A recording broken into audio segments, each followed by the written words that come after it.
Hi all, welcome back. ఈరోజు మనం testing గురించి కొన్ని అపోహల గురించి మాట్లాడదాం. టెస్టింగ్లో కోడింగ్ ఉండదు, ఉంటుందా, ఇలా చాలా మంది అడుగుతున్నారు సార్. ఈ యొక్క డౌట్ వల్ల చాలా మంది టెస్టింగ్ ఫీల్డ్లోకి రావడానికి హెసిటేట్ అవుతున్నారు.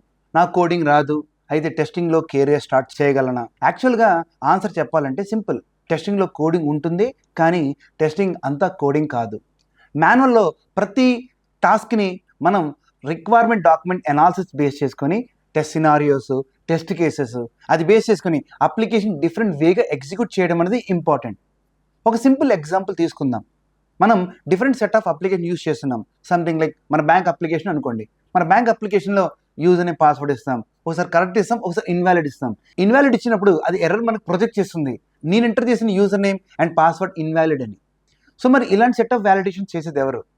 డెవలపర్ అనే మైండ్ సెట్ ఎలా ఉంటుందంటే జస్ట్ వాడు రాసిన కోడ్ కరెక్ట్గా వర్క్ అయితే చూస్తాడు అంతే.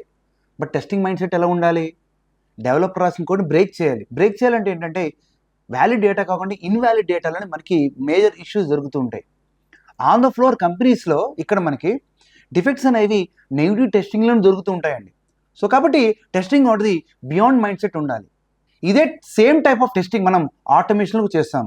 మన ఆటోమేషన్లో డిఫరెన్స్ ఎక్కడ ఉంటుంది సార్ అంటే, మాన్యువల్ ప్రాసెస్ ఏదో చేసామో టెస్ట్ కేసెస్, టెస్ట్ సినారియోస్ రాసాం కదండి, అవిటిని మనం స్క్రిప్ట్స్ ద్వారా మనం ఇంప్లిమెంట్ చేపిస్తాం. అప్లికేషన్ని ప్రాపర్గా ఎగ్జిక్యూట్ చేపిస్తాం మనం. మరి ఇలా ఎగ్జిక్యూట్ చేయించాలనుకుంటే ఆటోమేషన్లో కోడింగ్ నాలెడ్జ్ తెలుసుకోవాలా సార్? Answer is yes. మరి ఆ కోడింగ్ నాలెడ్జ్ ఎలా వస్తుంది? ఏదో ఒక కోర్ లాంగ్వేజెస్ నేర్చుకోవాలి. సంథింగ్ లైక్ జావా లాంటిదైనా, JavaScript, Python, Ruby, .NET ఇలాంటి technical program high level language నేర్చుకుంటే దానివల్ల ఆటోమేషన్ టూల్స్ ఈజీగా నేర్చుకోవచ్చు. మరి ఈ కోడింగ్ లాంగ్వేజెస్ బేస్ చేసుకుని ఆటోమేషన్ టూల్స్ ఏమున్నాయి? జావా స్క్రిప్ట్ అయితే ప్లేరెట్ నేర్చుకోండి, జావా తెలుసుంటే సెల్నిమ్ నేర్చుకోండి, లైక్ వీబీ స్క్రిప్టింగ్ నేర్చుకుంటే UFT నేర్చుకోండి. ఇలా మనం ప్రతి హై లెవెల్ లాంగ్వేజెస్కి దానికంటూ సెపరేట్ ఆటోమేషన్ టూల్స్ ఉన్నాయి. సో కాబట్టి ఆటోమేషన్ టూల్స్ నేర్చుకోవడం ఇంపార్టెంట్ కాదు, ఆటోమేషన్ టూల్స్ ద్వారా మీరు అప్లికేషన్ ఎంత తరోగా వ్యాలిడేట్ చేస్తారన్నది చాలా చాలా ఇంపార్టెంట్. అంటే ఇక్కడ మనం manual process, automation process fine, నా కెరీర్ బిల్డ్ అయిపోతుంది సార్ అంటే కాదండి. ఇప్పుడు లేటెస్ట్ ట్రెండ్ ఏంటంటే జెన్కిన్స్ మీద వర్కౌట్ చేయడం, గిట్హబ్ మీద వర్కౌట్ చేయడం, API request and response validate చేయడం, AI బేస్డ్ టెస్టింగ్ కూడా చేస్తున్నాము.